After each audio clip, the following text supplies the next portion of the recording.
In the beginning there was everything, which created everything, which everything, then everything, to beauty, to ugly, to neutralness, to otherness, to mystery, and then they kept beautifying and uglying and mysterying and additioning towards everythingness, which also everything.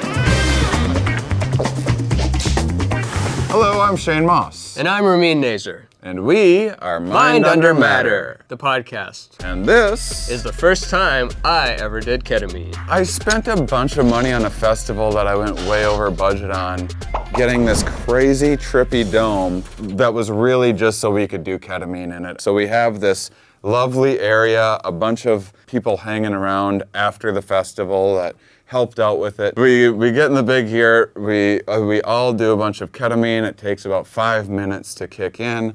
I have a ketamine playlist that I have carefully curated. So when that playlist first hits, the very first thought I had was, oh my God, they've cured suicide and they didn't tell everybody? The cure is there? It's a crazy, amazing, beautiful, wonderful, intense, weird experience, but also you're just detached from emotion and any kind of attachment to it. It's Disagree. Nothing but emotion. I love that we have the exact opposite. You have a lot of meaning that came out of your ketamine Which experience. was, in part of the experience, it even was telling me that we are kind of representations of the zero and the one and the void and the visionary and the everything and the nothing and the magic and the empirical science, and we were kind of riding on this tandem bicycle up the endless vortex of everythingness.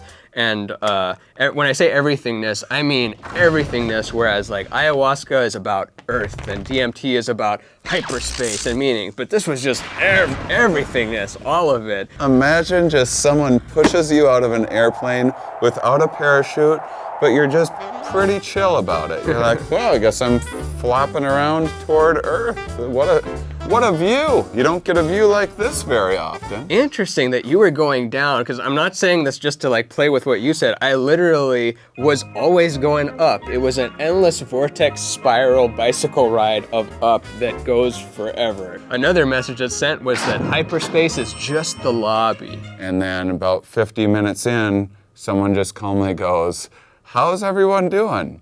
And Ramin, he just stands up and goes, ladies and gentlemen, we have a new favorite psychedelic! Exactly like that. And everyone laughed. Ramin, what did you see? What was your experience like? In front of everybody, it's just like, Chapter 1, everything is everything is everything is everything is the beautifulness of everything is that. In the beginning there was everything, which created everything, which everything, then everything, to beauty, to ugly, to neutralness, to otherness, to mystery, and then they kept beautifying and uglying and mysterying and additioning towards everythingness, which also everything. And everyone was still on enough ketamine to be like, yeah, you really summed it up. And then we decided to do ketamine again, and then we get out of it, and then he has an even better review. Yeah, I thought I gave it 5 stars initially, but this one was even a more 5-y stars of the 5. Ramin goes, the first one, it was like I was in the best movie theater seeing the best movie I'd ever seen. And then the second one, it was like I walked out of that movie theater into an IMAX theater. That plays the director's cut, which is what the movie was actually meant to be. But I will say that it is the first time I could imagine someone being addicted to psychedelics. Mushrooms, DMT, acid, MDMA, I could never imagine like, oh, why would someone want to be addicted to that, do that 2 days in a row? But this one, I was like, I could see people wanting to take this every day. And then I just go in and I give him a hug, and then I keep holding him, and then I go, 5, 4, 3, 2, 1.